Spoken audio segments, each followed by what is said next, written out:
दोस्तों, जिस राहुल गांधी को मनाने के लिए मोदी जी ने किरण रिजिजू को काम सौंपा था, आज वही किरण रिजिजू राहुल गांधी को लेकर घेरने की कोशिश कर रहे थे। लेकिन राहुल गांधी ने तुरंत अंदर की बात बताते हुए एक ऐसा पोल पट्टी खोल दिया कि अब जमकर किरकिरी होने लग गई है। दरअसल दोस्तों, मैं आपको बता दूं कि लोकसभा के अंदर पिछले 12 दिनों से गृह मंत्री अमित शाह जी लोकसभा के अंदर जा नहीं रहे हैं। हालांकि वैसे तो जा रहे हैं, लेकिन जहां पर बोला जाना चाहिए, जहां पर तमाम सांसद बैठते हैं, जहां पर लोकसभा की कार्रवाई चलती है, वहां नहीं बैठ रहे अमित शाह जी, जिसको लेकर के राहुल गांधी समेत तमाम विपक्षी पार्टियां यह मांग कर रही है कि अमित शाह जी को सदन के अंदर आना चाहिए।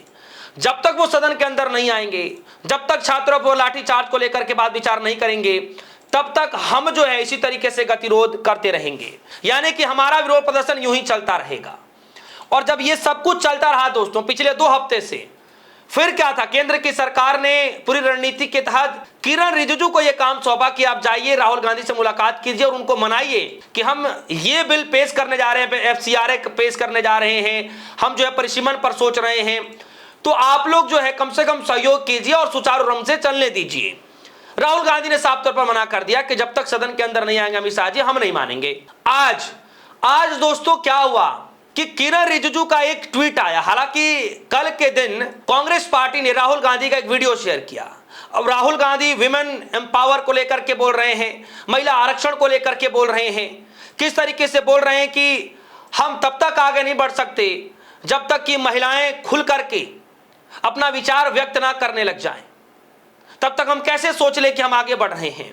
राहुल गांधी ने कहा, मैं सुनवाऊंगा अभी बाकायदा कि राहुल गांधी जी 1.5 मिनट की वीडियो, 2 मिनट की वीडियो कैसे वो जारी कर रहे हैं, जिसमें क्या कुछ कह रहे हैं, वो मैं सुनवाऊंगा। लेकिन उस वीडियो के बाद किरण रिजिजू ने रिप्लाई कर दिया और रिप्लाई करते ही तुरंत राहुल गांधी ने अंदर की बात बताते हुए उल्टा जवाब दे दिया। सुनिए राहुल गांधी किस तरीके से इस वीडियो के दौरान मैसेज शेयर कर रहे हैं, सुनिए। Today, I got a question about women, which I answered, but then since then I've been thinking about it more deeply, and I was thinking to myself that the energy of India's women is trapped, is not allowed to express itself, is not allowed to imagine.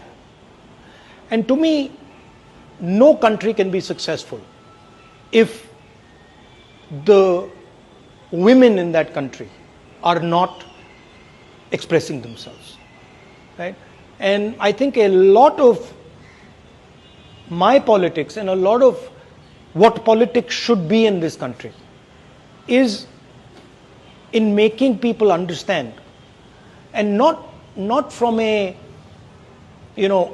top-down perspective, but making people understand that our country is stunted, is incomplete without the expression of our women. And that's not just, them doing well in business or them doing well in the political system.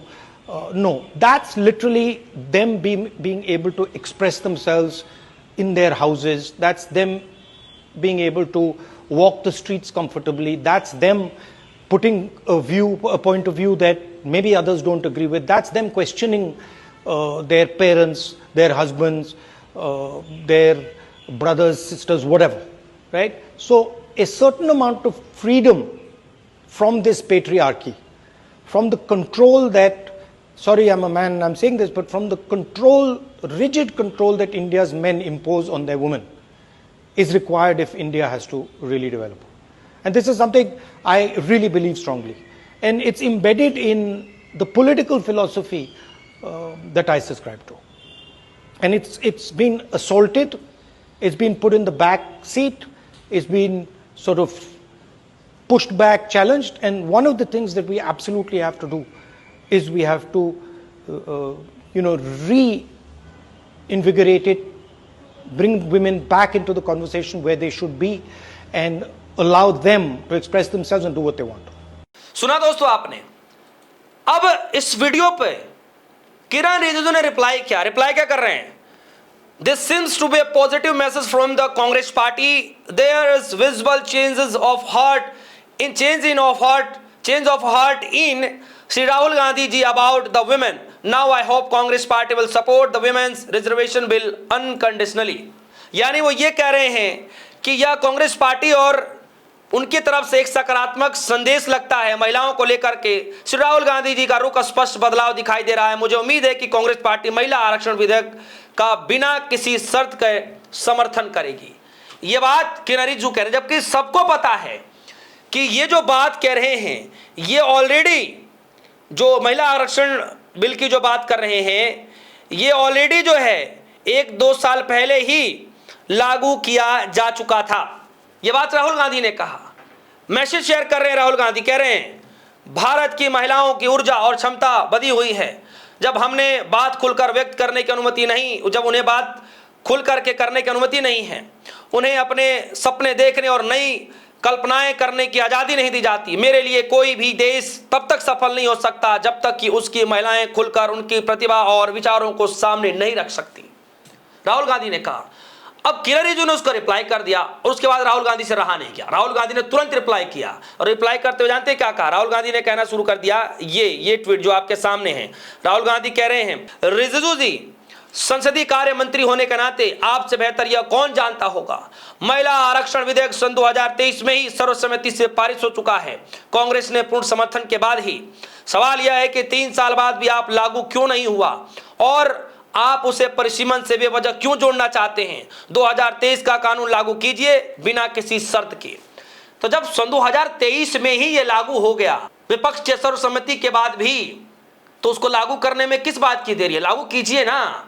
यही बात तो राहुल गांधी कह रहे हैं कि 3 साल हो गया, अभी तक आप इसको लागू नहीं कर पा रहे और आप इसको बेवजह ही परिसीमन से जोड़ रहे हैं। याद है दोस्तों, जब सदन के अंदर यह बिल आया था, परिसीमन की आड़ में जो बार बार विपक्ष आरोप लगाता रहा कि यह परिसीमन नहीं गिरा है, ये जो है महिला आरक्षण नहीं गिरा है बिल, यह परिसीमन गिरा है। और महिला आरक्षण के नाम पर यह परिसीमन बिल लाया गया था जो पिछली बार सदन के अंदर गिरा। 2/3 बहुमत नहीं थी सरकार के पास। सत्ता पक्ष ने यह कहते हुए आरोप लगाया कि विपक्षियों ने महिला आरक्षण बिल का विरोध किया और विपक्षी पार्टी यह कह रही है कि महिला आरक्षण बिल नहीं था, क्योंकि महिला आरक्षण बिल तो हम सन 2023 में ही पारित कर चुके हैं, हमने समर्थन दे दिया था, अब तो लागू करने की बारी है, लागू कीजिए सन 2023 वाला। आज 3 साल हो गए और आज आप उसको परिसीमन से फिर से जोड़ रहे हैं। तो यही बात आज अंदर की राहुल गांधी ने सबके सामने रख दिया है। तो राहुल गांधी के इस बयान के बाद जाहिर तौर पर बीजेपी के अंदर हड़कंप मच गया होगा कि अब अंदर की बातें भी अब छन छन के बाहर निकलनी शुरू हो गई हैं। आगे क्या कुछ होगा, कैसे होगा, आगे सदन के अंदर क्या कुछ होने जा रहा है, क्या अमित शाह जी आएंगे, क्या कोई बिल पेश करेंगे, ये तो आने वाला वक्त बताएगा। फिलहाल पक्ष विपक्ष दोनों के बीच में यह घमासान जारी है। इस खबर को लेकर आपकी क्या राय? वीडियो कमेंट सेक्शन में जाएगा, अपनी राय रखिएगा। फिलहाल के लिए दीजिए इजाजत। देखते रहिए रेडियो सोनी, धन्यवाद।